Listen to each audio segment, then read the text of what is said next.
The following is an encore presentation of Everything Everywhere Daily. In the 1860s, one of the bloodiest civil wars in the Western Hemisphere took place.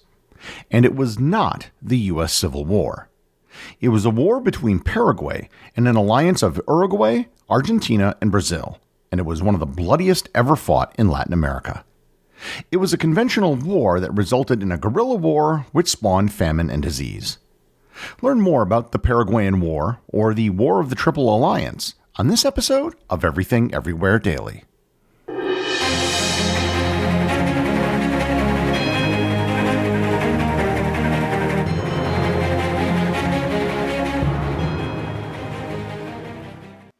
This episode is sponsored by Mint Mobile. The reality is that smartphones and their associated mobile plans have become an indispensable part of the modern world. You almost can't get by without one. So, if you have to have a monthly plan, why spend any more than you need to? That's why I recommend Mint Mobile. All their plans come with high-speed data and unlimited talk and text, delivered on the nation's largest 5G network. You can use your current phone number, and keep all of your current contacts. Nothing has to change except the amount you pay. At Mint Mobile, their favorite word is no. No contracts, no monthly bills, no overages, no hidden fees, and no BS. Ready to say yes to saying no? Make the switch at mintmobile.com/EED. That's mintmobile.com/EED. Upfront payment of $45 required, equivalent to $15 a month. Limited time new customer offer for first 3 months only. Speeds may slow above 35 gigabits on unlimited plan. Taxes and fees extra. See Mint Mobile for details.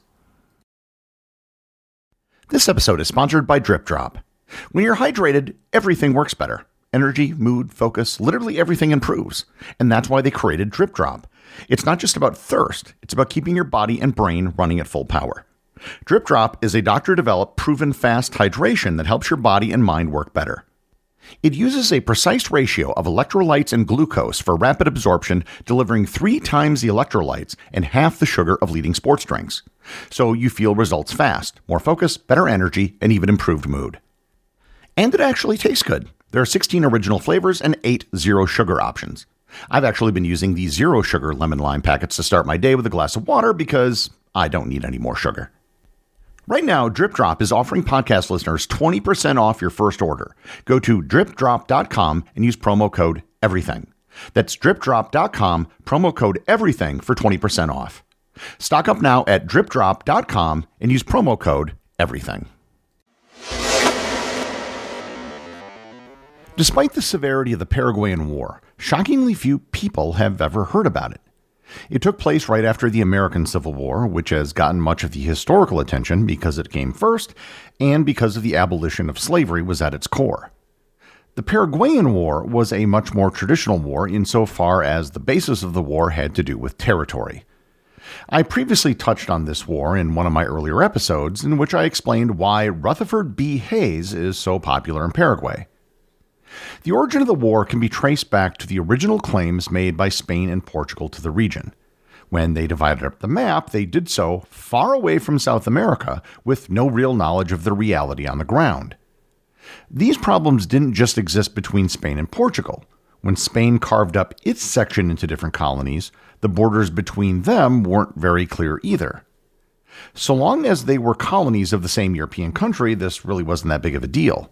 However, in the early 19th century, when these colonies became independent countries, those land claims suddenly took on a new sense of urgency. The land in the Rio de la Plata river basin was of particular interest. This basin is particularly fertile where all 4 of the countries in this episode are located. These land claims caused a significant amount of political tension between the countries in the region. Brazil was the first country to recognize an independent Paraguay in 1811, for example, mostly because Argentina didn't, because they claimed it as a renegade province. One of the biggest areas where this conflict between the countries played out was in Uruguay. Uruguay had become a scene for proxy battles between Brazil, Argentina, and Paraguay. Multiple military and political interventions, especially by Brazil, had occurred in Uruguay in the first half of the 19th century. So that roughly was the geopolitical situation in the region. You had competing countries with overlapping territorial claims. Now, the other thing you need to understand is what was happening inside of Paraguay. Paraguay was a dictatorship.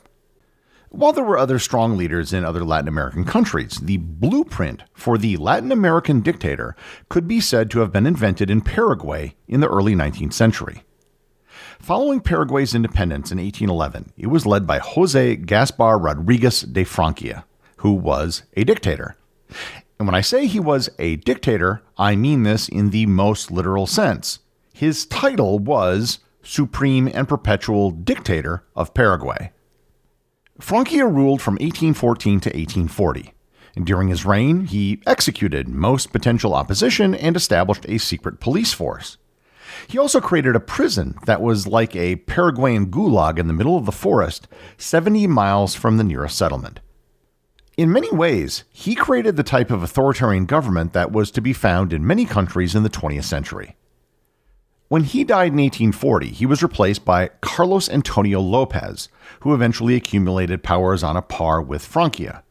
Lopez held the title of president and eventually appointed his son, Francisco Solano Lopez, as vice president. The elder Lopez died in 1862, and his son became president. Paraguay was much smaller than its neighbors. It's estimated to have had a population of approximately 450,000 during the rule of Francisco Lopez. In comparison, its neighbors of Brazil, Argentina, and Uruguay had a combined population of 11 million people. Despite having a much smaller population, Paraguay had a much larger army than all of its neighbors combined. There have been various estimates of the army size, but current estimates put the army size somewhere between 70,000 and 100,000 men. That was enormous for a population of that size. However, what it had in quantity, it certainly lacked in quality. The weapons the Paraguayans had were poor, and to make a comparison, the guns they had were decades-old smoothbore muskets, not modern guns with rifling. Their artillery was just as bad. Their officers were untrained, and the military had poor food and medical care. Economically, Paraguay practiced protectionism and was rather isolated from its neighbors, which made it much poorer than its neighbors. Before Francisco Lopez, Paraguay was extremely isolationist. Lopez, however, took an interest in the politics of the region. He aimed to expand Paraguay's influence and secure greater regional power. Paraguay felt threatened by Brazil and Argentina's growing influence in the region, and Lopez saw himself as a protector of smaller countries, particularly Uruguay, against their larger neighbors. So, now with all that background, we can get into the immediate cause of the war, which was political instability in Uruguay. Ever since the 1830s, Uruguay had been divided between two factions, the Blancos and the Colorados. The Blancos represented rural landowners and were supported by Argentina. The Colorados represented urban interests and had the backing of Brazil. In 1864, Brazil supported a Colorado rebellion in Uruguay, helping them overthrow the Blanco government. Lopez believed that if Paraguay did not act, it would eventually be squeezed by Brazil and Argentina. So, after Brazil intervened in Uruguay, Paraguay invaded Brazil's Mato Grosso province on December 14, 1864. Brazil had about 16,000 men under arms at the start of the war, and their quality was on a par with Paraguay, which really isn't saying much. Paraguay then decided to occupy Uruguay to support the Blancos, but there was a small problem. Paraguay doesn't border Uruguay. If you look at a map, you'll notice that there's a branch of Argentina that extends up between Uruguay and Paraguay to border Brazil. Lopez asked Argentina for permission to cross the province of Corrientes to enter Uruguay, but he was denied. So on March 25, 1865, Paraguay declared war on Argentina and subsequently invaded. Lopez thought that he could get the support of the leader of the Corrientes province, who was an opponent of the Argentine central government, but that plan backfired. On May 1st, Brazil, Argentina, and the Colorado government of Uruguay signed a treaty forming the Triple Alliance. While Paraguay had a larger army to start the war, the nations of the Triple Alliance had an over 20-to-1 advantage in population. The long-term odds were overwhelmingly against Paraguay. One of the most significant battles of the war was the naval battle of Riachuelo, which took place on June 11, 1865, when the Brazilian Navy decisively defeated the Paraguayan flotilla on the Parana River. While landlocked Paraguay didn't have much of a navy, this loss weakened Paraguay's ability to transport troops and materials along the river, marking a turning point in the war. The war was not over quickly. It dragged on for several years, and for most of that time, things did not go well for Paraguay. The largest battle of the war, and one of the largest in South American history, was the Battle of Tuyuti, which took place on May 24, 1866. The Allied forces launched a massive assault on Paraguayan positions at Tuyuti, and the battle ended in a decisive victory for the Triple Alliance, although Paraguayan forces did manage to put up a fierce resistance. From July 1867 to August 1868, over a year, the Allies laid siege to the fortress of Umaita, a key Paraguayan fortress that controlled access to the Paraguay River. The Brazilian Navy blockaded the fortress while Allied ground forces besieged it. After a long and grueling siege, Umaita fell in August of 1868, opening the way to Paraguay's capital, Asunción. Brazilian forces captured Asunción on January 1, 1869. However, that was not the end of the war. Francisco Lopez refused to surrender and continued to resist with guerrilla warfare. Lopez retreated into the Paraguayan countryside where he organized a guerrilla resistance. The remnants of the Paraguayan army, now drastically smaller, continued to fight a brutal and relentless campaign against the occupying forces. Lopez became increasingly paranoid, executing or imprisoning those he suspected of disloyalty. The guerrilla campaign continued until March 1, 1870, and the final battle of the war, the Battle of Cerro Cora, in which Brazilian troops decisively defeated the Paraguayan forces. Lopez was killed during the battle, effectively ending the war. Now, I rushed through much of the actual fighting and battles that took place during the war, and that might give the impression that it wasn't much of a war. But it was anything but. The war dragged on for 6 years, and it was brutal. In fact, the reason I'm doing an episode on this is because of the extreme nature of the conflict. Paraguay suffered the most devastating consequences of the war, with estimates suggesting that between 50 and 90% of the entire population of the country died. The exact number is controversial, as there were no reliable pre-war population censuses. The population before the war is estimated to have been around 400 to 525,000, but some estimates place it well over 1 million, which is now considered to be highly unlikely. Regardless of the actual headcount before the war, after the war, the population had dropped dramatically. The most shocking estimates suggest that up to 90% of Paraguay's male population perished, leaving a population with an enormous gender imbalance and a much smaller, predominantly female society. The losses were not due only to combat, but also disease, starvation, and displacement caused by the war. In most wars of this era, armies faced each other in open fields and engaged in set-piece battles.